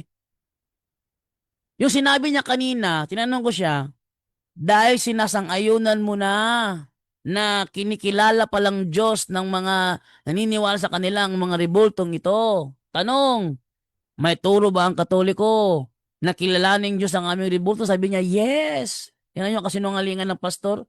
Yes. Saan dokumento mo? Wala. Nga. Tapos, ito yung pinakamatindi. Ha? Ito yung pinakamatindi sa ginawa niya. Yun daw imahe natin, pareho daw doon sa Deuteronomy 4:16. Ay, hindi pareho yon. Ang tinutukoy doon, ang Diyos na si Kamos, ang Diyos na si Astaroth, ang Diyos na si Diana. Wala kaming ganyan. Sabi sa unang Korinto 8:4, ang Diyos-Diyosan nagre-representa ng mga hindi totoo. Ano daw ang Diyos-Diyosan? Nagre-representa ng mga bagay na hindi totoo. Ulitin ko ha, ano ang Diyos-Diyosan sabi ni Pablo? Ang Diyos-Diyosan nagre-representa ng mga bagay na hindi totoo. Yung ating Santo Niño, totoo ba Santo Niño? Totoo may Santo Niño. Lucas 1:35, Asiquel Santo Niño, Cueva Ana Lamaran, Iho de Dios. Yung ating Maria, meron ba? Meron. Yung ating Jose, meron ba? Meron. Padre Pio, meron. Antonio de Padua, meron. Yung Astaroth, meron ba? Wala. Camus, meron ba? Wala. Baal, meron ba? Wala. Ba't mo pinapareho hindi dapat parehuin? Kaya ang tawag doon, fallacy of equivocation. Pinagpapareho mo ang hindi dapat parehuin. Ano ba naman yan? Wala daw siyang fallacy. Pinag-aralan niya fallacy. Ba't mo ginagamit? Okay, so dyan nagtatapos ang final conclusion ng ating negative. Dako din tayo sa final conclusion ng ating affirmative sa kanyang pinatutunayan na Diyos-Diyosan ng mga RCC ang kanilang mga rebulto. Pastor Rayan Fuentes ng Baptist, your time start now. 5 minutes. Alright, sa una po mga kapatid, ay unahin na po natin itong mga fallacy kasi natuto daw siya sa aking mga fallacy. Kaya tuturuan natin uli. Ang sabi ko po, wala pong fallacy, strawman fallacy sa tanong. Wala ho. Kasi po ang strawman fallacy, meron pong tanong yan na twisted pero meron pong dapat konklusyon. Yan po yung fallacy kasi argument hindi po question. Yung question na fallacy, yan po ay complex question at saka loaded question. Kaya dapat matuto itong mga CFD nito. Walang tanong per se tapos tatawagin mong strawman fallacy. Hindi ho argumento po ang strawman fallacy, hindi po question. Para sa kaalaman yung mga CFD. Number 2, fallacy of equivocation. Para at least meron lang siyang ma-mention na fallacy pero hindi po naintindihan. Fallacy of equivocation, oo tama yon na isang salita parehas pero magkaiba ang gamit. Saan po ang parehas doon sa worship at saka pagluhod? Hindi naman yon parehas na salita hindi niya alam. Yung pong fallacy of equivocation mga kaibigan, for example, parehas po na kneel o kaya bow down, pero magkaiba po ang meaning doon. Parehas na salita. Ang sa kanya, yung worship at saka bow down, policy of equivocation. Pambihira to. Ito, sabi niya, yun daw mga scholar ay agree daw, I mean, against daw sa kanyang mga ribulto, pero bakit natin ginamit? Kasi nga, against sila sa iyo. Pero, bakit mo inaagrihan? Sabi ko, ano ba agrihan mo? Bible o Bible scholar? Sabi niya, both. Pambihira. Ha? Tapos sasabihin mo, private interpretation sa akin. Bakit? Yun bang mga scholar na protestante against sa iyo? Ano sabi sa inyo diyon? Hindi ba yun private interpretation? Ano ba yung nakasulat? Ikaw mismo umamin. Anong talata? Anong translation sa Tagalog? Kinikilala bilang Diyos. In fact, ang binasa mo, sabi doon, man. Binasa mo. Man. Malinaw po na binasa mo, man. Tao. Yun. Kaya sabi mo, hindi naman yun. Similitude lang, di mo alam. Kaparehas. Similitude of male and female. Kaparehas sa lalaki, babae. Meron ba kayong kaparehas sa lalaki, babae? Wala daw. Bira ito. Representative ni Padre Darwin, mga kaibigan, pero wala eh. Palpak ang kanyang pagdepensa ngayon. Anong nangyari, mga kaibigan? Ang sabi doon, worship as gods. Sabi niya, kinikilala bilang Diyos. Ano kinikilala bilang Diyos? Worship as gods nga eh. Doon ako sang-ayon kasi yung pagluhod at paglilingkod. Worship po yun. Hindi ko po sinasabi na may mabasa sa Exodus 20, pero agree ako sa kanila na worship as gods. Yun po ang ibig sabihin. Kaya mga kaibigan, kahit anong palusot ni Brother Jando ngayon, hindi eh. Dokumento ang hinahanap niya, pero sa Biblia, huwag kang gumagawa sila. Huwag kang yuyuko, huwag mong pagsilbihan. Hindi na ginagawa nila yun. Doon tayo galing, mga kaibigan. Kaya kayo mga open-minded na Katoliko, sana po kayo magising. Kasi nga, pwede naman kayong manalangin, magsamba na walang ribulto. Ano sabi sa Revelation 21:8? Lahat nandoon po yung idolaters. But the fearful, unbelieving, abominable, murderers, whoremongers, sorcerers, and idolaters, and all liars shall have their part in the lake which burneth with fire and brimstone, which is the second death. Pupunta kayong impyerno pag hindi nyo iiwan yung pagsamba doon o pagluhod at pagyuko doon sa mga ribulto. Kaya sabi po sa Biblia, yung inuyukuan po nila na arka po. Sino nga nagsisinungaling po siya, ang nakasulat po arka, hindi ho cherubims. Ang aking tanong, verbatim, letra por letra, ano nakasulat? Ano ang kanilang inuyukuan? Arka ba o cherubim? Sabi niya, both. Hindi ho, both. Ang nakasulat, arka. Kasi po, sa cherubim may literal presence, hindi niya masagot. Kung merong literal presence, yung kanilang ribulto, wala eh. Bakit? Meron bang namatay on the spot na nahawakan yan katulad ng arka? Doon po sa unang Chronicles chapter 13, si Usa po, namatay on the spot dahil nahawakan po yung mga ribulto. Kaya ito po mga kaibigan, ngayon, kailangan po itong sila po itong mga open-minded, kami po nanawagan sa inyo, mahal po namin kayo mga Katoliko, kaya repent and believe the gospel. Aminin po ninyo yung kasalanan na yan, you trust the Lord Jesus Christ as your Lord and Savior, tatanggapin mo sa pamamagitan ng pananampalataya, pero you have to repent and believe the Lord Jesus Christ, and thou shalt be saved, sabi ng Biblia, at hindi kayo mapuntang impyerno. Kailangan po ninyo maligtas, at iiwan po ninyo ito pong kasalanan ng idolaters, mga kaibigan. Kaya maraming salamat po sa inyong lahat. Sana may natutunan po kayo, mga kaibigan, mga kapatid, sa pag-uusap na ito. Okay, so dyan nagtatapos ang debate ng Baptist versus Catholic, mga kapatid. So before natin end yung ating live, syempre gusto ko muna kayong bigyan ng time magpasalamat sa lahat ng audience. So tapos na yung debate ninyo, purong pasasalamat na lang ito. Unahin natin si Pastor Ray. Maraming salamat po sa lahat ng mga Romano Katoliko present, nanonood live, at sa mga makapanood pa sa debating ito. Ito po ay pag-aaral side by side. Kaya salamat po sa inyong oras ngayon, at sa mga makapanood pa nito. Mahaba man, pero pagtiyagaan niyo po, mga kaibigan. Pinapasalamatan ko po una sa lahat ang ating dakilang Diyos at tagapagligtas na nagbigay po sa atin ng salita ng Diyos, ang kanyang salita para maging aming batayan ngayong gabi na ito, pinag-usapan, at amin pong naipahayag yung bawat isa sa amin. At hindi po kami galit sa mga Romano Katoliko, mahal po namin kayo, lalo na po sa ating katunggali. Salamat po, Bro Jando, na ikaw tumindig at tumanggap sa hamon. Saludo po kami. sa iyo dahil ikaw po ay nanindigan sa itong tema na ito kasi bihira po itong tanggapin eh. At salamat sa mga punto por punto staffs. Padre Darwin din, shout out. Salamat sa iyong pag-approve kay Bro Jando. Wala namang mahirap doon. Napakadali, approve agad. At saka ang ating pambansang moderator, Bro Rasha. Salamat. Shout out ko rin pala si Pastor Wendell Ayuda. Dito po mga kaibigan. At si Kuya, dito din. Alright, si Pastor Rinivan. At si Pastor Alfie. Shout out po sa inyo lahat. Pastor Joby Aguilos, lahat po sa mga Baptist na dyan. Sana po ay patuloy po ninyong suportahan itong programang Punto por Punto, tsaka kay Bro Rasha, Rasha TV. At akin din po, Bro Rasha, kung pwede, RA Puentes po sa ating account sa Facebook. And then The Real Baptist Christian Apologia TV ang page. At YouTube channel po natin, RA Puentes Apologetics. So maraming salamat natin. Hindi ko po may isa-isa, ngunit salamat po sa inyong suporta mga kapatid sa pananampalataya at sa aming mga kaibayo sa pananampalataya. Mahal po namin kayo, nagpapahayagan lamang po kami, hindi po kami nag-aaway personal. Aming rason lamang po at saka pananampalataya ang ating pinag-aralan ngayong gabi na ito. Maraming salamat. To God be the glory. Great things He has done. Thank you for the free gift of salvation. Amen. Okay, at syempre, salamat din, Bro Janto. Ako ay nagpapasalamat sa mga Katoliko na nanonood sa aking live ngayon, sa aming live ngayon. Nabasa ko mga comment ninyo kung gaano nyo pinagtawanan yung ating katunggali.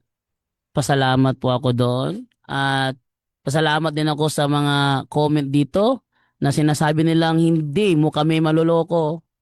Oh, sabi dito ni shout out tayo dito si ni Joel De La Serna. Oh, kabalo na gyud ni sila na bakak ning ilang sekta pero kay 10% man sayang mawala. Oh, sabi naman dito ni ni Noah Bolay, congrats Bro Jando. Salamat sa mga nag-comment. Salamat sa mga protestanteng nagalit sa akin. Sa mga sa mga protestanteng ang comment hindi na binasa ni Baderasya. Salamat sa inyong mga participation sa nangyaring debate. At ako nagpapasalamat sa mga kasamahan ko rin dyan, no, sa ibang bansa na nanonood ngayon. Lagi kayong manood ng punto por punto mga kaibigan at hindi ako sa inyo wala nang sinumang makakapanloko sa inyo. No? At sa mga mga haters natin diyan, salamat sa inyong pagkagalit sa akin at nagbibigay yan tibay sa akin lalo akong ginaganahan. Lalo akong ginaganahan pag nandyan kayo. Maraming salamat sa inyong lahat at Brother Rasha, thank you din sa oras na binigay mo. Thank you, Ten. So, Rasha TV gusto din magpasalamat sa lahat ng naniniwala pa din sa ating pagmamoderate. Kung gusto nyo sumaras ka nitong gawain or maghamon man sa dalawang ito, nandito si Pastor Rian ng Baptist at Brother Jando ng Punto por Punto sa Roman Catholic mga kapatid, at pwede nyo akong gamitin as moderator sa inyong pag-usap. Basta sumasang-ayon lang kayo sa lahat ng patakaran dito sa aking platform. Kasama doon yung kondisyon ng ating mga debatista at yung inyong participation mga kapatid dito sa ating platform. So kung gusto nyo magsuri sa Baptist mga kapatid, again, nandyan si Pastor Rian Puentes. You can follow him dahil meron din siyang mga content dyan sa kanyang Facebook. At syempre, dito din kay Brother Jando, kung meron kayong kung gusto nyo magsuri sa Catholic, pwede kayong hanapin nyo yung kanilang mga YouTube channel, yung Facebook din. So, punto por punto yan. At dito din sa akin mga kapatid, please follow me sa aking Facebook, Rasha Vista. Dito ako na laging nagla-live sa personal profile Facebook ko mga kapatid, at ito ay makikita nyo din sa YouTube channel Rasha Debates TV. At syempre nagpapasalamat ako lagi-lagi sa punto por punto sa kanilang platform nila dito, at maraming nagla-live dito, hindi ko maisa-isa. Si Brother Junri, si Brother Wendell, marami yan, so suportahan nyo lahat.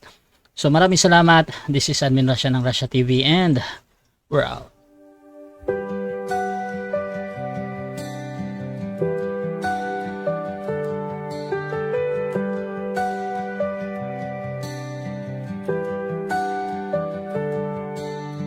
Darkness fades when you are near. Your light breaks through our deepest fear. You make the broken heart rejoice. In